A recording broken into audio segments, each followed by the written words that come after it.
नमस्कार, मैं सिरांधा आप सभी दर्शकों का अन्नदाता कार्यक्रम में स्वागत करती हूं। किसान हमारे देश के अन्नदाता हैं और वे ही हमारे देश के भाग्य विधाता हैं। ऐसे ही भारतीय किसानों को खेती बाड़ी से जुड़ी हुई बहुत सी नई लाभकारी जानकारियां देने के लिए हर रोज सुबह हम आपके साथ आते हैं। तो चलिए कार्यक्रम शुरू करने से पहले देखते हैं क्या है आज के अन्नदाता में। गाँव हो या शहर, अगर आपके घर के आसपास थोड़ी बहुत जमीन है तो आप फल सब्जियां उगाएं, क्योंकि बाजार से जो भी फल सब्जियां लेते हैं वे रसायनों के प्रयोग से उत्पादित रहते हैं, जो कि हमारी सेहत के लिए हानिकारक हैं। इसलिए यदि आप अपने घर के आसपास पोषाहार वाटिका लगाते हैं तो इस तरह की समस्या से बच सकते हैं।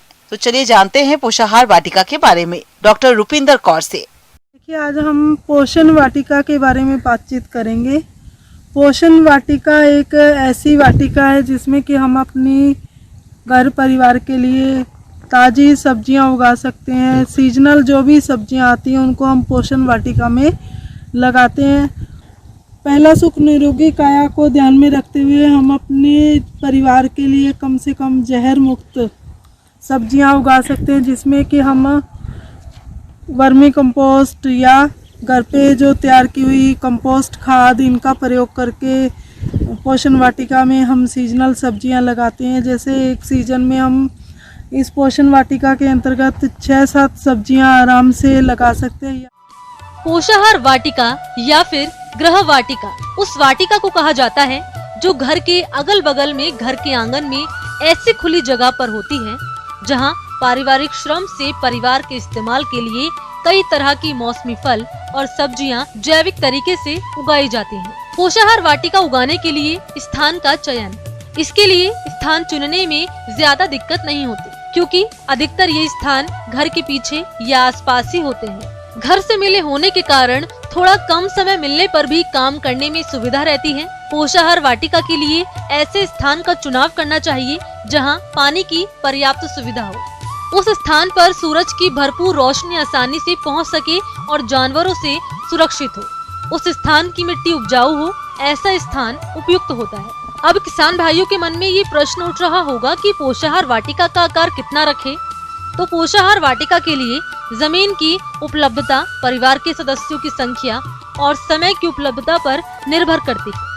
लगातार फसल चक्र, सघन बागवानी और अंतः फसली खेती को अपनाते हुए एक औसत परिवार के लिए जिसमें 5 सदस्य हो, ऐसे परिवार के लिए औसतन 250 वर्ग मीटर की जमीन काफी है। इसके लिए पूरे क्षेत्र को 8 से 10 वर्ग मीटर की 15 क्यारियों में विभाजित कर ले और इसी में साग सब्जियां और फल उगाएं, जिसमें अधिकतम पैदावार लेकर पूरे साल अपने परिवार के लिए फल और सब्जियों की आपूर्ति हो सके। 7 दिन 7 क्यारी का कॉन्सेप्ट लेकर हम पोषण वाटिका बना सकते हैं कि कम से कम हमारा जो खान पान है उसमें सब्जियों का समावेश भी होना चाहिए। जैसे आने वाले सीजन में हम मिर्च, टमाटर, बैंगन, बेल वाली सब्जियां, इसके अलावा तरबूज, ककड़ी, इस तरह की चीज़ें अपनी पोषण वाटिका में लगा सकते हैं और पैसे की बचत के साथ साथ स्वास्थ्य सुधार का काम भी हम आसानी से कर सकते हैं। ये हमें जो छोटे छोटे जो पोषक तत्व हैं, माइक्रो न्यूट्रिएंट जिनको बोलते हैं, वो प्रदान करती हैं और इनकी कमी से कई तरह की समस्याएं हो जाती हैं। जैसे कि कैल्शियम की कमी होती है, उससे घुटनों की समस्या शुरू हो जाती है। विटामिन ए की कमी होती है, उससे आँखों की समस्याएं शुरू हो जाती हैं। तो पोषण वाटिका से हम ताज़ा अच्छी सब्जियां, जैसे देखिए हरी पत्तेदार सब्जियां हम अपनी पोषण वाटिका में लगा सकते हैं और हरी पत्तेदार सब्जियों में विटामिन ए, कैल्शियम और आयरन काफ़ी अच्छी मात्रा में पाया जाता है। तो 3 जो समस्याएं होती हैं, जोड़ों की समस्याएं हैं, हड्डियों का कमज़ोर होना, ये समस्याएं हैं, आँखों की रोशनी का कम होना, शरीर में खून की कमी होना, तो हरी पत्तेदार सब्जियों से हम इन तीनों समस्याओं से निवारण इन तीनों समस्याओं का कर सकते हैं। पोषाहार वाटिका लगाने के फायदे: रसायन रहित सब्जियों और फलों की प्राप्ति होती है, परिवार के लिए ताजे फल सब्जियां मिलते हैं, बाजार से सब्जियां खरीदने की जरूरत नहीं होती, परिवार की आर्थिक स्थिति मजबूत होती है, वाटिका की सब्जियां बाजार के मुकाबले अच्छे गुणों वाली होती है। इसके अलावा दूसरी जो सब्जियां हैं, जैसे जड़ वाली सब्जियां, मूली, गाजर, चुकंदर, इनको भी हम अपनी पोषण वाटिका में उगा सकते हैं। और कम जगह में हम अपने पूरे परिवार के लिए काफ़ी अच्छी सब्जियां, ताज़ी सब्जियां हम प्रयोग में ले सकते हैं। एक तो ताज़ी सब्जियां खाने से इनमें जो पोषक तत्व पाए जाते हैं वो पूरे के पूरे हमें मिल जाते हैं। बाज़ार से हम जो सब्जियां लाते हैं वो 2-3 दिन बाद हम तक पहुंचती हैं। पैसे ज़्यादा लगते हैं, बाज़ार में जो सब्जियां हैं उनके भाव ज़्यादा होते हैं, और एक हफ्ते की सब्जियों पे जो पैसा खर्च करते हैं उतने पैसे में अगर हम सब्जियों के बीज लाकर डालेंगे तो पूरे सीजन हम तरोताज़ा सब्जियां अपने परिवार को उपलब्ध करवा सकते हैं, जिससे क्या है कि हमारा जो पोषण स्तर है वो भी सुधरेगा, पैसे की भी बचत होएगी। जैसे हरी मिर्च से हम ग्रीन चिल्ली सॉस बना सकते हैं, हरी मिर्च का अचार बना सकते हैं, या फिर उसको पकने तक सुखाकर उसका लाल मिर्च पाउडर घर पे अपना तैयार कर सकते हैं। इसके अलावा टमाटर से हम टमाटो सॉस, जैम, कई तरह के उत्पाद बनाकर उसका मूल्य संवर्धन कर सकते हैं। बाद आप सभी दर्शकों का अन्नदाता कार्यक्रम में एक बार फिर से स्वागत है। चलिए अब रुक करते हैं अगली कड़ी की ओर। हमारे अधिकतर किसान भाई खुले प्रक्षेत्र में फसलों की खेती करते हैं, जिसके कारण फसलों पर कीट रोगों का प्रकोप तो अधिक होता ही है, साथ ही साथ प्राकृतिक आपदाओं से भी फसलें प्रभावित होती है। इसी बात को ध्यान में रखते हुए यदि आप पॉली हाउस में संरक्षित खेती करते हैं तो आपको अच्छे उत्पादन की प्राप्ति होगी। तो आप पॉली हाउस को तैयार करके इसमें कौन कौन सी फसलें लगा सकते हैं, इसकी जानकारी दे रहे हैं डॉक्टर अनिल कुमार सिंह। हाउस का या शेड नेट का, यानी जो प्रोटेक्टेड कल्टीवेशन है, उसके बहुत सारे फायदे हैं, इसमें कहीं दो राय नहीं, क्योंकि हम उसमें तापमान और नमी दोनों को नियंत्रित करते हैं। और आप जैसा जानते हैं कि हमारे वातावरण में 3 मौसम होते हैं, जाड़ा, गर्मी और बरसात। तो इस तीनों मौसम में फसलों के अनुकूल तापमान को रखने के लिए पॉली हाउस के अंदर या ग्रीन हाउस के अंदर अगर हम खेती करते हैं, शेड नेट के अंदर खेती करते हैं, तो निश्चित तौर से हमारी आमदनी कम से कम 3 गुना बढ़ जाती है। अगर आप अच्छी मार्केटिंग कर लेते हैं तो ये आपका उत्पादन 4 से 5 गुना तक भी बढ़ सकता है, क्योंकि हम पॉली हाउस के अंतर्गत वैल्यू एडेड जिसकी मार्केट में कीमत होती है, जैसे उदाहरण के तौर पर अगर सब्जियों की बात करें तो शिमला मिर्च, टमाटर और खीरा, जो आज के दिन में शहरों में अब कम से कम आप कुछ जगहों पर गाँवों में भी इसका इस्तेमाल फास्ट फूड में होने लगा है। तो शिमला मिर्च और टमाटर का जो तापमान है वो 15 से लेकर 25 डिग्री का तापमान सबसे सूटेबल है, बट 30-32 तक भी इसकी खेती की जा सकती है। और नमी की जहाँ तक बात करें तो 65 से 70%। इसी तरह से अगर हम फूलों की बात करें तो फूलों में आप गुलाब लगा सकते हैं, जरबेरा लगा सकते हैं, गुलदाउदी लगा सकते हैं, यानी जो कट फ्लावर के रूप में जिन जिन फूलों का इस्तेमाल होता है उन सारे फूलों का हम इस्तेमाल करते हैं, और जिसका मार्केट में एक फूल की कीमत 10 रुपये 15 रुपये तक जाती है। कुछ फूल तो ऐसे हैं जैसे लिलियम है, 50 रुपये 60 रुपये एक स्पाइक का दाम पड़ता है, एक छत्ता का दाम पड़ता है, पुष्प छत्रक का। तो इस तरह से काफ़ी वैल्यूएबल क्रॉप हम उसमें लगाते हैं और काफ़ी लंबी उत्पादन क्षमता होती है और काफ़ी अधिक लाभ मिलने की संभावना होती है। लो कॉस्ट पॉली हाउस या साधारण पॉली हाउस, इसमें यंत्रों द्वारा किसी प्रकार का कृत्रिम नियंत्रण वातावरण पर नहीं किया जाता है। मीडियम कॉस्ट पॉली हाउस, इसमें कृत्रिम नियंत्रण के लिए ठंडा या गर्म करने के लिए साधारण उपकरणों का ही प्रयोग करते हैं। हाई कॉस्ट पॉली हाउस, इसमें आवश्यकता के अनुसार तापक्रम, आर्द्रता, प्रकाश, वायु संचार आदि को घटा बढ़ा सकते हैं। पॉली हाउस की निर्माण और लागत 500 वर्ग मीटर के पॉली हाउस में करीब 1060 रुपए प्रति वर्ग मीटर की दर से खर्च आता है। इसी तरह से 500 से 1008 वर्ग मीटर के पॉली हाउस के निर्माण पर 935 रुपए प्रति वर्ग मीटर की दर से खर्च आता है। इसी तरह से 1008 से 2080 वर्ग मीटर के पॉली हाउस पर 850 रुपए, 2080 से 4000 वर्ग मीटर के पॉली हाउस के निर्माण पर 844 रुपए प्रति वर्ग मीटर के हिसाब से खर्च आता है। पॉली हाउस बनाने पर सरकार की ओर से अनुदान दिया है। और मैं आपसे कहूँगा कि इसके लगाने के लिए आप 2-3 चीज़ों का ध्यान रखें। एक तो पॉली हाउस ऐसे जगह पर लगावें जहाँ पर आपका पॉली हाउस सुरक्षित रहे, कोई नुकसान नहीं पहुँचा पाए। दूसरी, ज़मीन अपलैंड होनी चाहिए, मिट्टी सैंडी लोम या लोमी सॉयल हो, पानी का साधन उत्तम होना चाहिए और ब्राइट सनशाइन यानी खुली धूप पॉली हाउस के ऊपर मिलनी चाहिए, किसी तरह की छाया नहीं होनी चाहिए। ये 4-5 चीज़ों का अगर ध्यान रख के पॉली हाउस लगाते हैं और सारे उसके प्रिंसिपल्स को फॉलो करते हैं तो निश्चित तौर पर 4 से 5 गुना आपको आमदनी मिलनी तय है, इसमें कहीं कोई दो राय नहीं है। बहुत सारे किसान भाई इस पॉली हाउस कल्टीवेशन से लाभ उठा रहे हैं, अपने प्रदेश में भी और देश में भी। ये बहुत ही अच्छा क्वेश्चन है, चूँकि हम अगर पॉली हाउस लगाते हैं, शेड नेट लगाते हैं तो हम 15 साल का प्लान करते हैं, यानी एक उद्योग के रूप में, कृषि उद्योग के तौर पर यूज करते हैं। पॉली हाउस बनाने में पॉलीथीन का सबसे अहम रोल होता है, क्योंकि पॉलीथीन ही होती है जो बाहरी चीजों को पॉली हाउस के अंदर आने से रोकती है। इसके लिए अलग अलग आकार की पॉलीथीन का इस्तेमाल किया जाता है। इनमें 200 माइक्रोन की सफेद पॉलीथीन का इस्तेमाल करना सबसे अच्छा होता है। इसके अलावा नेट पॉलीथीन का भी इसमें इस्तेमाल किया जाता है। दूसरा, इसका जो ओरिएंटेशन होता है, जो दरवाजे होते हैं, किधर से आप एंट्री होनी चाहिए, तो नॉर्थ के साइड में अगर एंट्री है तो अच्छी बात है, क्योंकि हमारे देश में जनरली हमारा जो वातावरण है उसमें पूर्वा और पछुआ हवा ज़्यादा चलता है, तो हमारी जो वेंटिलेशन साइड्स हों वो पूरब और पश्चिम और दक्षिण साइड में हो तो ज़्यादा बेहतर है। टॉप पर हम फागर इस्तेमाल करते हैं, टॉप कवर में फागर, और अंदर में हम कर्टेन डालते हैं कि हम टेम्परेचर को 0 एनर्जी, यानी हम ऊर्जा का कम खपत करें, बिजली का कम से कम खपत करके मैक्सिमम नेचर के साथ हम एडजस्टमेंट करके मैक्सिमम उत्पादन लें। तो और दूसरी चीज़, एक चीज़ और ध्यान में रखना होगा कि पॉली हाउस का जो स्ट्रक्चर की हाइट है वो बड़ा इंपॉर्टेंट चीज़ है।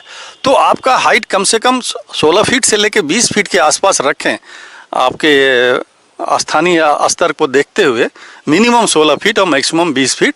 तो क्या होता है कि इसका टेम्परेचर स्वतः नेचुरली रूप से मेंटेन करने में काफ़ी सहायता मिलती है। तो ये कुछ बातों पर अगर ध्यान रख के इसके पॉली हाउस को बनवाते हैं तो आपको भविष्य में चल के कम खर्च में डबलिंग द इनकम का मतलब होता है कि हम प्रोडक्शन तो जो लेते हैं, उत्पादन जो हमारा प्रॉफिटेबल होता है, हम खर्चे भी कम करें। तो खर्चे कम करेंगे तो 1 गुना और बढ़ जाएगा, यानी 3 गुना इनकम हो सकता है।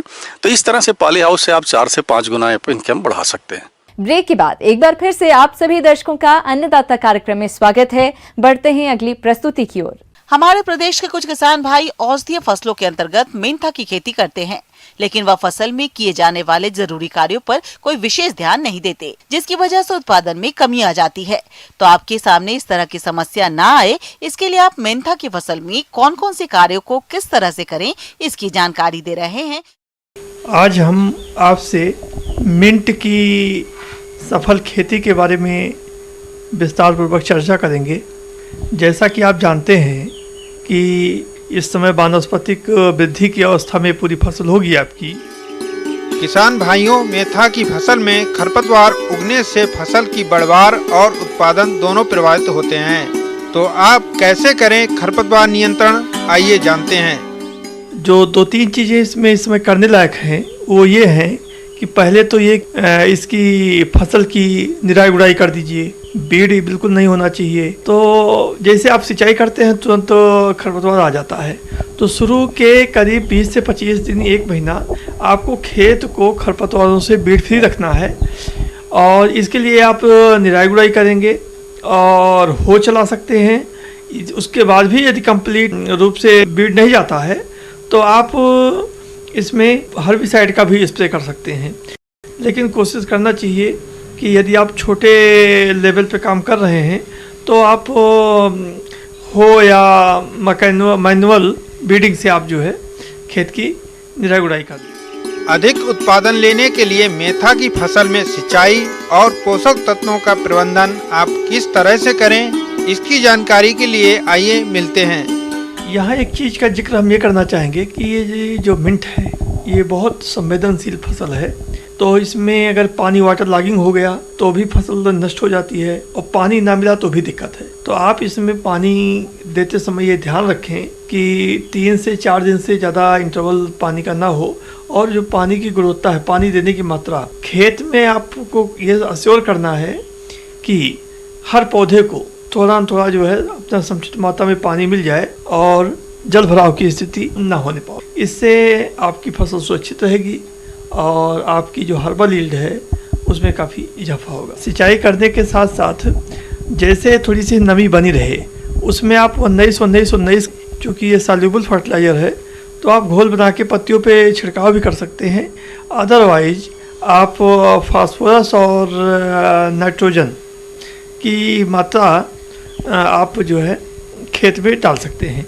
इससे आपकी फसल बहुत अच्छी होगी। मेन प्रॉब्लम है वो इस समय खेत में प्रायः देखा जा रहा है कि पत्तियां सूख चुकी हैं, तो ये इसमें एरोमेटिक है, एरोमा भी है, तो काफ़ी कीट पतंगे इसकी तरफ आकर्षित हो रहे हैं। तो रोग और कीट 2 मिनट की खेती की सबसे बड़ी समस्या है। तो इंसेक्ट में जो प्रायः देखा जा रहा है उसमें सकिंग टाइप के इंसेक्ट जैसे जैसिड्स हैं, ये सब वो आपके खेत में लग रहे हैं।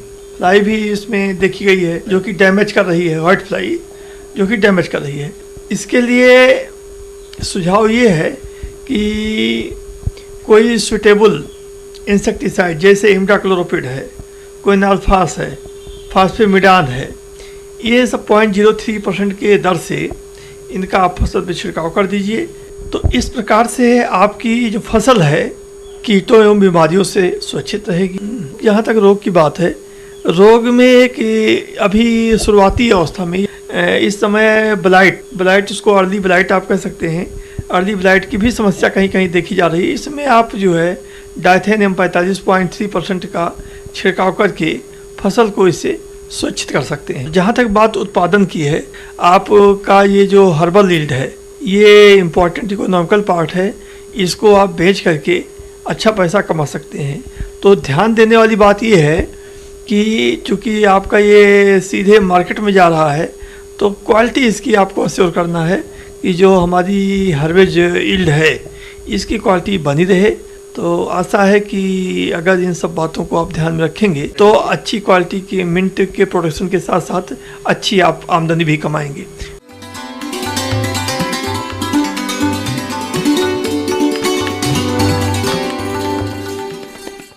अन्नदाता हेल्पलाइन निःशुल्क फोन संपर्क सेवा के माध्यम से आपके द्वारा पूछे गए प्रश्नों में से 1 या 2 महत्वपूर्ण प्रश्न को हम अपने कार्यक्रम में शामिल करते हैं। इसी के तहत आज का चयनित प्रश्न और उसका जवाब इस प्रकार है।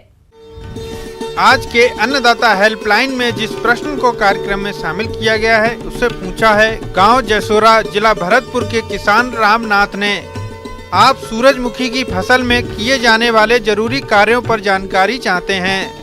तो रामनाथ जी, आपकी जानकारी के लिए प्रस्तुत है कार्यक्रम का यह अंश।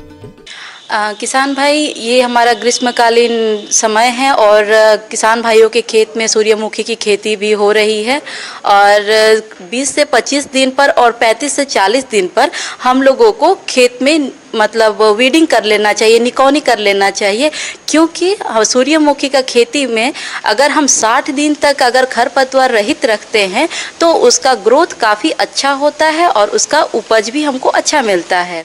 साथ ही निराई गुड़ाई करते समय पौधों के पास मिट्टी चढ़ा दें। इससे पौधों को सहारा मिलता है और पौधे तेज हवा एवं बारिश के प्रभाव से बचे रहते हैं। और आइए अब चर्चा करते हैं सूरजमुखी की खड़ी फसल में उर्वरक प्रबंधन पर। दूसरा हमारा आता है उर्वरक प्रबंधन का। उर्वरक प्रबंधन में हम लोग जो सूर्यमुखी में डालते हैं 80 किलो नाइट्रोजन डालते हैं और 60 किलो फास्फोरस डालते हैं और 40 किलो पोटास, और साथ ही साथ इसमें हम लोग सल्फर डालते हैं 20 किलो प्रति हेक्टेयर। किसान भाइयों, ये जरूर ध्यान देना चाहिए कि सल्फर ये एक तिलहन फसल है तो सनफ्लावर बहुत ही ज़रूरी होता है। सनफ्लावर का अगर हम उपयोग करते हैं तो उसमें जो तेल का मात्रा होता है वो बढ़ता है, तो इसीलिए सनफ्लावर में हम लोग को सल्फर का एप्लीकेशन जरूर करें। तो इसमें जो हम लोग फर्टिलाइजर जो उर्वरक डालते हैं उसमें हम लोग नाइट्रोजन का, अगर हम सिंचित अवस्था में कर रहे हैं तो नाइट्रोजन का हम लोग 50% और फास्फोरस, पोटास और सल्फर का पूरी मात्रा को हम लोग अंतिम जुताई में डाल देते हैं, और जो 50% बच जाते हैं तो 25% हम लोग पहली सिंचाई के बाद हम लोग डालते हैं, और जो 25% बच जाता है तब हमारा पुष्प आने के समय में हम लोग उसका एप्लीकेशन करते हैं। तो इस अगर हम असिंचित अवस्था में करते हैं तो जो भी हम लोग का उर्वरक है वो सारे उर्वरक को हम लोग अंतिम जुताई में ही डाल देते हैं। अगर बोरॉन का हम लोग एक स्प्रे करते हैं तो वो सीड सेटिंग पूरा होता है और उसका क्वालिटी भी बहुत अच्छा होता है। तो इसका हम लोग मतलब बेसल डोज में हम लोग नहीं डाल के इसका हम लोग स्प्रे करते हैं। जैसे ही उसका हेड बनने लगता है उस समय हम लोग 2 ग्राम प्रति लीटर पानी में बोराक्स का एप्लीकेशन करके उसका स्प्रे कर सकते हैं और उससे हम लोग अच्छा यील्ड ले सकते हैं। सूरजमुखी की फसल पर परागित फसल है, अतः फसल से अच्छा उत्पादन लेने के लिए इसमें परागण क्रिया कराना जरूरी है।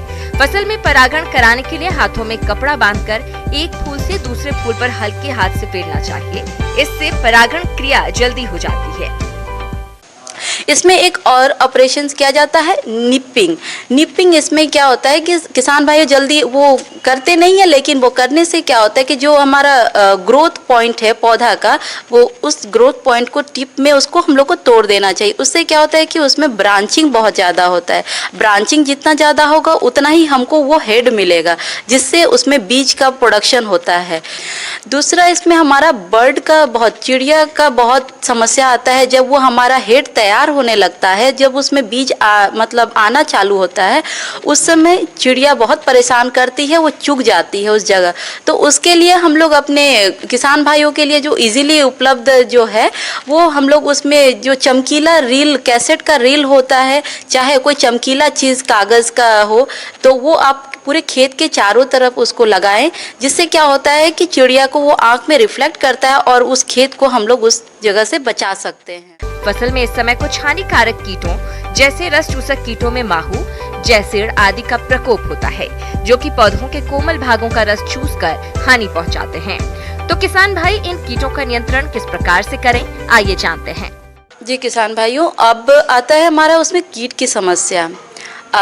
सनफ्लावर में, सूर्यमुखी में खास करके बोरर की समस्या आती है। जो हेड जो है उसमें वो बोरर छेद बन जाते हैं, उसमें सड़ने लगता है, इल्ली निकलने लगती है। उसके लिए आप एक इमामेक्टिन बेंजोएट 5% SG के नाम से आता है, वो 4 ग्राम 10 लीटर पानी में डाल के आप उसका छिड़काव कर सकते हैं। अगर वो आपके पास उपलब्ध नहीं है तो आप एक सकिंग पेस्ट के लिए, जो रस चूसने वाला जो कीड़ा आता है, उसके लिए अगर कंट्रोल करना है तो आप इमिडाक्लोरपिड 17.8% सॉल्युबल लिक्विड में आता है, उसका हम लोग आधा ml प्रति लीटर पानी में डाल के उसका छिड़काव करें। किसान भाइयों, अन्नदाता आपकी सेवा के लिए संकल्परत है। कृषि संबंधित समस्या एवं सुझावों के लिए आप हमें इस पते पर संपर्क कर सकते हैं। प्रोड्यूसर अन्नदाता, news 18 Rajasthan, Ramoji film city, Hyderabad 501512। साथ ही आप हमें ईमेल भी कर सकते हैं। हमारा ईमेल है p18annadatarajasthan@nw18.com। इसके अतिरिक्त आप हमें निःशुल्क हेल्पलाइन नंबर 180041921555 पर सोमवार से शनिवार सुबह 10 बजे से शाम 4 बजे के बीच संपर्क कर सकते हैं। किसान भाइयों, अब समय हो रहा है आपसे विदा लेने का, तो हमारी पूरी अन्नदाता टीम को दीजिए इजाजत। कल फिर आपसे मुलाकात होगी कृषि संबंधित कुछ और महत्वपूर्ण जानकारियों के साथ। नमस्कार।